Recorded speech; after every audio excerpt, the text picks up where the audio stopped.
નવસારી સહિત સમગ્ર દક્ષિણ ગુજરાતમાં છેલ્લા કેટલાક દિવસોથી દીપડાઓના વધતા દેખાવને કારણે ભયનો માહોલ ગાઢ બનતો જઈ રહ્યો છે. ગામડાઓ, ખેતરો અને માનવ વસાહતોની નજીક દીપડાઓ નિર્ભયતાથી લટાર મારતા જોવા મળી રહ્યા છે, જેના કારણે લોકોમાં અસુરક્ષાની ભાવના વધી રહી છે. ખાસ કરીને વાંસદા, ચીખલી, બિલીમોરા અને જલાપુર વિસ્તારમાં પણ એક અઠવાડિયામાં અનેક વખત દીપડા દેખાવાની ઘટના બની છે.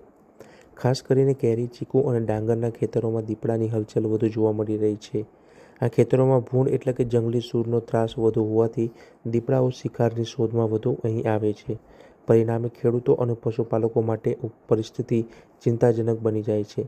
ત્યારે પાકને બચાવવા માટે ખેતરમાં રહેતા ખેડૂતો હવે પોતાનું જ સુરક્ષક કેવી રીતે કરવું તેની ચિંતા કરતા થયા છે.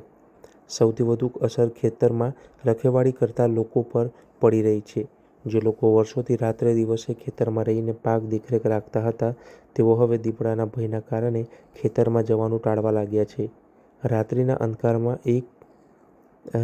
દિવસના સમયે પણ ગમે ત્યારે દીપડો સામે આવી શકે છે, એવી ભીતિ તેમના મનમાં વસી ગઈ છે. વૃક્ષોના ઘેરા પડછાયામાં દીપડો સહેલાઈથી છુપાઈ જાય છે, જેથી તેની હાજરીનો અંદાજ લગાવવો મુશ્કેલ બની જાય છે. જેને લઈને સદલાવ ગામના ખેડૂત જિગ્નેશભાઈ પટેલ છેલ્લા 15 થી 17 વર્ષથી ત્યાં 2200થી વધુ કેરીના આંબાવાડીની જે રખેવાળી કરે છે. તેઓ કહે છે કે વાડીમાં અનેક વખત દીપડાઓ દેખાવાની ઘટના બની છે, જેને લઈને હવે વાડીમાં જતા પહેલા ડર પેદા થાય છે. હું જિગ્નેશભાઈ મોહનભાઈ પટેલ આ વાડીનો રખેવાર છું.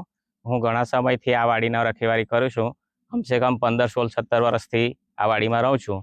અને આ વાડીમાં ઘણીવાર દીપડાઓ આવી રહી છે અને ભૂંડ પણ આવી રહી છે.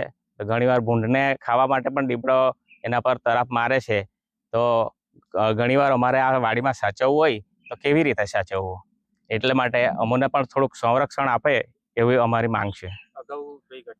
અગાઉ પણ 2 થી 3 વાર આ વાડીની અંદર દીપડા આવેલા, અને એકવાર જે દીપડો આવેલો અને તેના 2 બચ્ચા પણ આવેલા હતા, તે પણ અમે નજરે જોયા હતા.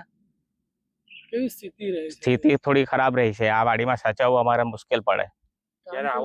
જ્યારે આવીએ ને રાતે આવીએ ને ત્યારે બી દરવાજાથી આપણે અંદર કેવી રીતે આવીએ, થોડુંક ડર લાગે. અને ઝાડ બધા ગાઢ છે અને અંદર અંધારું, અને એટલે આપણે ખબર નહીં પડે કે ક્યાં બેઠેલો છે, શું છે, આપણે ખબર ના પડે.